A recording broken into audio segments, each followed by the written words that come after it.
સત્તા સંભાળ્યા બાદ આપના જીવનની પીડાદાયક અને આનંદદાયક બાબતો કઈ છે? શિક્ષણ સચિવ જે હતા એમણે કહ્યું કે આપણે ત્યાં ગર્લ ચાઇલ્ડ એજ્યુકેશનની સ્થિતિ આવી છે અને દીકરીઓ શિક્ષણમાં આટલી પાછળ છે એ વિગત મારા માટે આશ્ચર્યજનક હતી.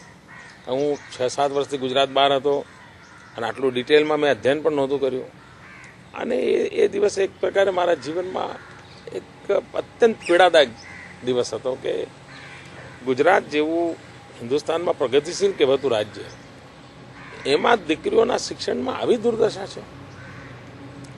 મારા મન પર એ વાત સ્પર્શી ગઈ અને ત્યારથી આજ સુધી હું ગર્લ ચાઇલ્ડ એજ્યુકેશન માટે જાતે મહેનત કરું છું. ખુદ ગામડાઓમાં જાઉં છું, દીકરીઓને ઘરેથી લઈને સ્કૂલમાં દાખલ કરું છું. સામાન્ય રીતે જૂન મહિનામાં આપણે ત્યાં લોકો કુલુ, મનાલી, શિમલા, સ્વિટ્ઝરલેન્ડ ફરવા જવા ટેવાયેલા હોય. જ્યારે હું 13, 14, 15 જૂન જ્યારે 40-45 ડિગ્રી ટેમ્પરેચર હોય છે ત્યારે ગુજરાતના ગામડાઓમાં જાઉં છું. ગામડાઓમાં જઈને લોકોને, દીકરીઓને ભણાવવા માટે ઘેર ઘેર ફરું છું અને મારી આખી સરકારને લઈને જાઉં છું. તો આ એક ચીજ છે કે જ્યારે એ દિવસે જ્યારે આ મેં સાંભળ્યું ત્યારે મને ખૂબ પીડા થઈ.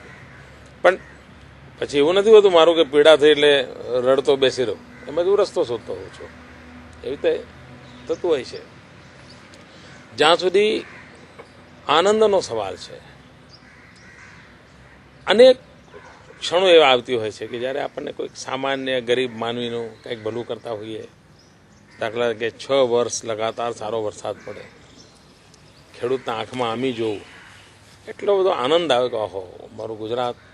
જ્યારે હું કચ્છમાં જતો હોઉં ને હેલિકોપ્ટરમાંથી કે વિમાનમાંથી કચ્છ જ્યારે હરિયાળું જોઉં ત્યારે મન તરબતર થઈ જાય છે. અરે વાહ, આવી બધી ચીજોનો એક મને ભરપૂર આનંદ થાય છે. બેટી બચાવો અભિયાન અંગે આપના વિચારો શું છે? બેટી બચાવો આમ તો સરકારી કાર્યક્રમ છે નહીં, પરંતુ મેં એક જન આંદોલનમાં કન્વર્ટ કર્યું. બિલકુલ. અને હું પોતે પણ એમાં ભાગીદાર બન્યો હતો. કારણ હું માનું છું કે કોઈ પણ સમાજનું ચક્ર આ પ્રકારની અસંતુલિત અવસ્થામાં ચાલી ન શકે. 1000 બાળકો પેદા થતા હોય દીકરા, એની સામે 802 દીકરીઓ પેદા થતી હોય તો કેટલી બધી ભયંકર પરિસ્થિતિ પેદા થશે એનો આપણે અંદાજ કરી શકીએ છીએ. અને તેથી બેટી બચાવનું એક અભિયાન ઉપાડ્યું. ડૉક્ટર મિત્રોએ પણ એમાં મદદરૂપ થયા, સામાજિક જાગૃતિ આવી અને આ 3 વર્ષના ટૂંકા ગાળામાં 1802 દીકરીઓ હતી, હવે 1000 દીકરાઓએ 870 આપણે પહોંચ્યા છીએ. અને હું માનું છું કે હજુ આપણે સારી સ્થિતિએ લઈ જઈ શકીશું.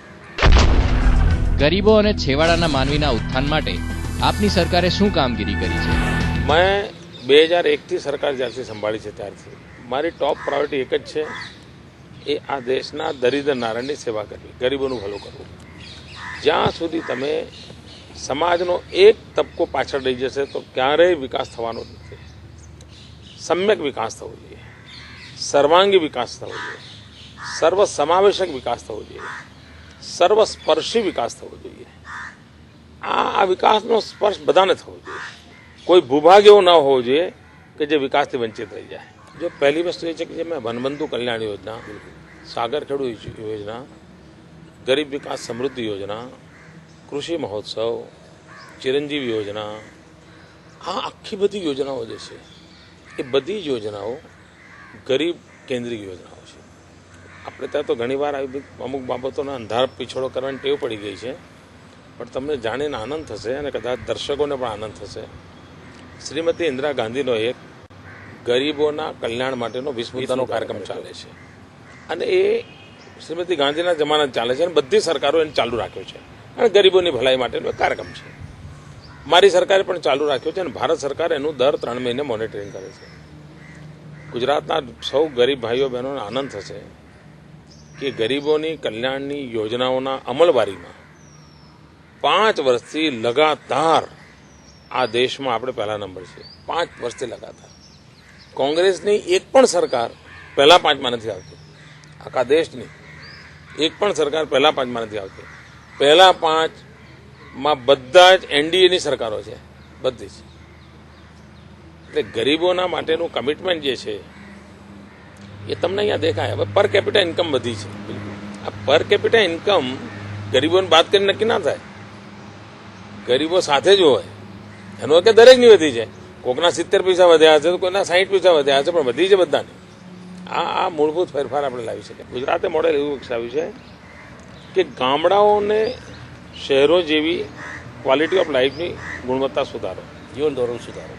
ક્વોલિટી ઓફ લાઈફ જો સુધરે તો એ ગામડાથી છે. ધારો કે જ્યોતિગ્રામ યોજનાને કારણે 30% ગામડાથી શહેરો તરફ જવાના પ્રમાણમાં ઘટાડો થયો. 30%નો ઘટાડો.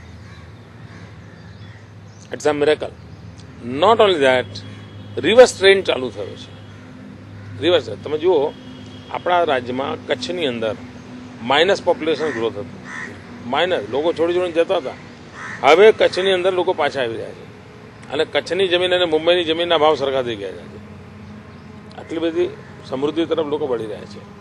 એવું ગામડામાં થયું. માનો કે સુરતની ઝૂંપડપટ્ટીમાં રહીને લોકો હીરા ઘસતા હતા. આજે જ્યોતિગ્રામના કારણે ઘંટી જ ગામમાં લઈ ગયો. સુખેથી રહે છે, શુદ્ધ હવા પાણી મળે છે, મા બાપની સેવા થાય છે, ખેતીવાડી સંભાળાય છે, ઢોર ઢાકર સંભાળાય છે અને હીરા પણ ઘસાય છે. આ ટ્રેન્ડ હવે રિવર્સ ટ્રેન્ડ શરૂ થયો છે. તમારી સરકારની કામગીરીને મળતી સફળતાનું રહસ્ય શું છે? મારી સરકારે આવીને થર્ડ પાર્ટી ઇન્સ્પેક્શનની પરંપરા ઊભી કરી છે. કોઈ પણ કામ કરવાનું તો સરકારી વ્યવસ્થા સિવાય ત્રીજી ન્યુટ્રલ એજન્સી એનું મૂલ્યાંકન કરે કે આ રૂપિયા. અને તેથી આજકાલ હું એક શબ્દ પ્રયોગ કરું છું, ભારત સરકાર સામે પણ મેં કર્યો છે કે બજેટ આઉટલેના આધારે મૂલ્યાંકન ન કરવું જોઈએ, આઉટકમના આધારે કરવું જોઈએ. બિલકુલ. અત્યાર સુધી દેશમાં કેટલું છે, ભાઈ તમારે પાસે 1000 કરોડ રૂપિયા વાપરવા હતા, વાપર્યા, આઉટલે થયો. 1000 કરોડ રૂપિયા વાપરીને શું નીકળ્યું એમાંથી, આ આપણું ફોકસ હોવું જોઈએ. આઉટકમ ઉપર ફોકસ હોવું જોઈએ.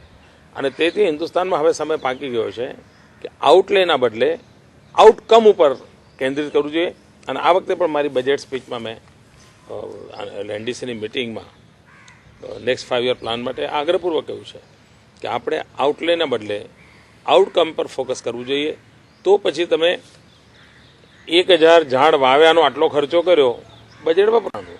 1000 ઝાડ ઉગ્યા કે નહીં ઉગ્યા, એ ઝાડ ફળવા હતા કે નહીં, લાકડા માટે હતા કે છાંયડા માટે હતા, શેના માટે હતો, એ આઉટકમની ચર્ચા થવી જોઈએ. આ જો એક ટેન્ડન્સી આવશે ધીરે ધીરે, તો હું ચોક્કસ માનું છું કે લાભ થશે.